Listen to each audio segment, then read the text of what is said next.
So, I know a lot of people are going to be talking, and I already noticed that they're talking about the main event. But in all interest of fairness, there's other matches on this card, so I'm going to be talking about them. So, TNA had their Bound for Glory, aka the WrestleMania, and I think overall, this pay-per-view was good. It had its good moments. It was just at the endings of the few, couple of matches that you just stood there going, what? But, they started off, it was actually a pre-show. They had Inc. versus Mexican America for the tag titles. Mexican America wins that match. I thought it was a good decision by TNA, because Mexican America, they've had the titles for a few months now, and it only makes sense that Inc.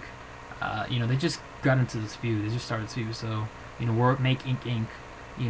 Get so close type of deal, but then they finally win it like later on. So then we had the kickoff of the show. We had the X Division match between Austin Aries versus Brian Kendrick, the greatest man who ever lived, versus Brian Kendrick in the X Division match. And this was actually a good match. There was, at first it kind of got slow a little bit. I was kind of like, but it started to pick up the pace, got better, and I thought I was okay. This is good. It's good stuff here. And it was just overall a good match. It looked like a match like a no surrender at first. I was like, what? But it got better. And Austin Aries, the greatest man who ever lived, won the match and kept basically the championship. So all good. They had Jerry Lynn versus RVD in the Full Metal Mayhem match, aka TLC, TNA's version. And this match was actually good. It was a lot of good spots. It wasn't so much they used the tables, ladders, and chairs. It was so much that it was just like an ECW, brawl fight. And yes, they did chant ECW, ECW. So it was good. And Brian Kendrick, Rob Van Dam won. Yeah, he never fucking loses. Inside joke. Then we had Samoa Joe versus Matt Morgan versus Crimson, triple threat match. This match what it did and what it needed to do. It was kind of slow and kind of, but you could see that Samoa Joe, he tried his best to try to get to the match. He dove over the ropes, whatever, and it was just a good match. It was alright. Crimson spears Joe, and then Matt Morgan gets out of the way, and then Crimson pins Samoa Joe. So Crimson is still yet to be pinned in TNA, and I believe he's still undefeated. So then you had Bully Ray versus Mr. Anderson in the Falls Count Anywhere match. This match was good. It was entertaining. A lot of good spots. Mr. Anderson grabs the sign, whacks it over Bully Ray's head. Bully Ray uses the mic. He hits the pilot driver backstage, and then he gets the railings, and there's a few good spots in there. And then the one spot that a lot of people might be talking about. Mr. Anderson does his freaking, when he does kind of like the Swanton bomb type of deal off the top rope. He hits it on Bully Ray right through a table, except for Bully Ray doesn't go through a table. It just falls. And then Mr. Anderson laughs about it. So you can tell it was a botch. He laughed about it.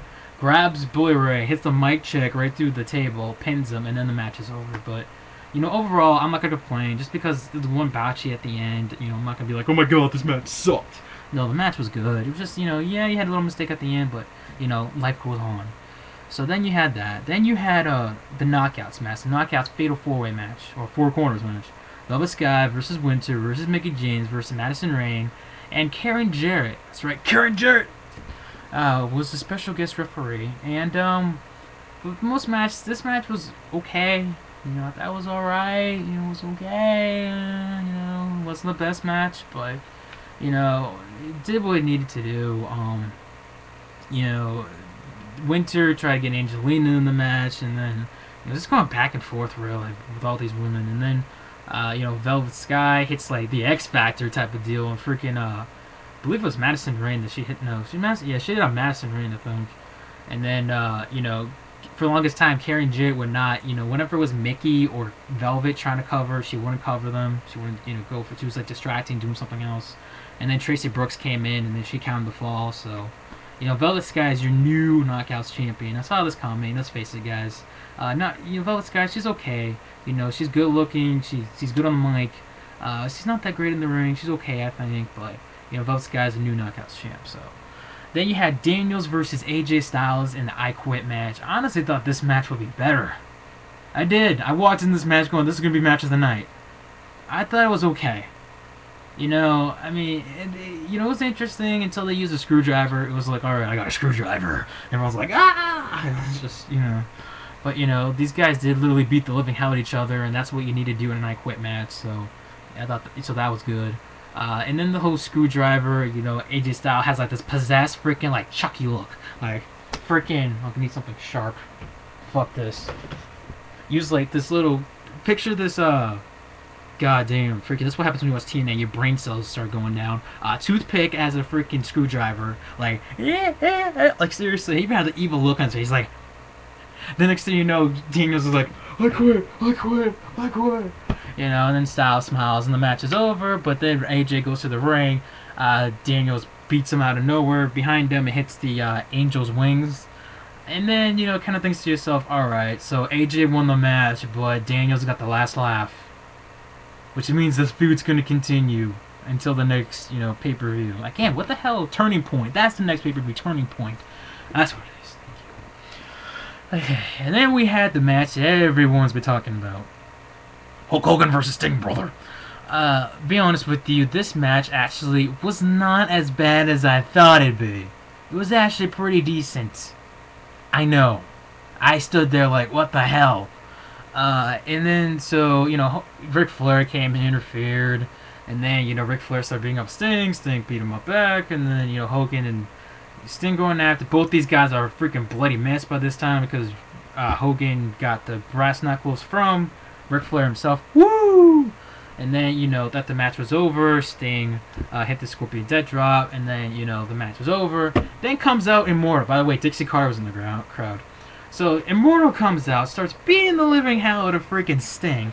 Then Hulk Hogan, freaking Jackson James, a.k.a. Eric Bischoff's son, who's the referee, takes the chair away from Eric Bischoff. Eric Bischoff hits the chair on his own son. It's like freaking Vince McMahon, Shane McMahon thing going here. And then you got Hulk Hogan, who out of nowhere turns freaking face. How the hell does this make sense? You have Hulk Hogan for a year, alright, become a heel. For a year. You have him turn heel for a year. Again, backstabbing Dixie Carter, blah, blah, blah. Was he, like, all done with Eric Bischoff and all this crap? He started beating up on freaking the rest of Immortal. I don't know what the hell Abyss was doing. Abyss was, like, in the back, like, and then, you have Sting and Hulk Hogan start beating up on everybody in the goddamn ring. How the hell does this make sense? Like, seriously, what's Hulk Hogan's excuse going to be on Impact?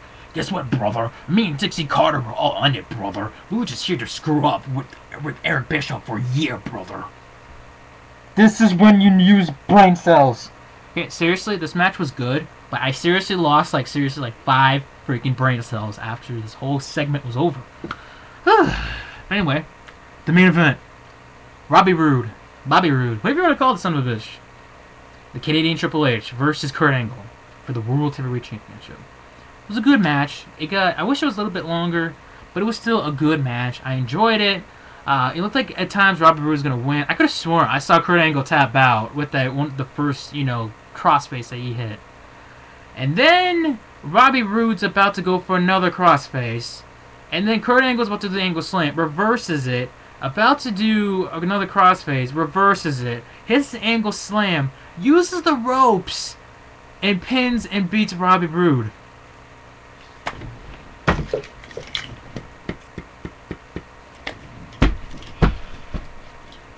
Seriously, how does this make sense? I mean, how does this make sense? How does this make sense? You build up Robby Roode for the longest time, and you have him lose to Kurt Angle like this.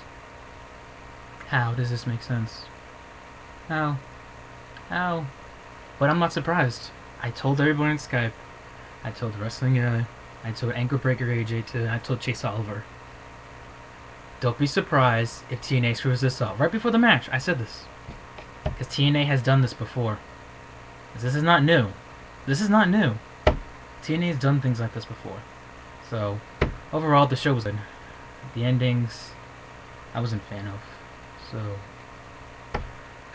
that's it from me, guys. Catch you guys later. Yeah!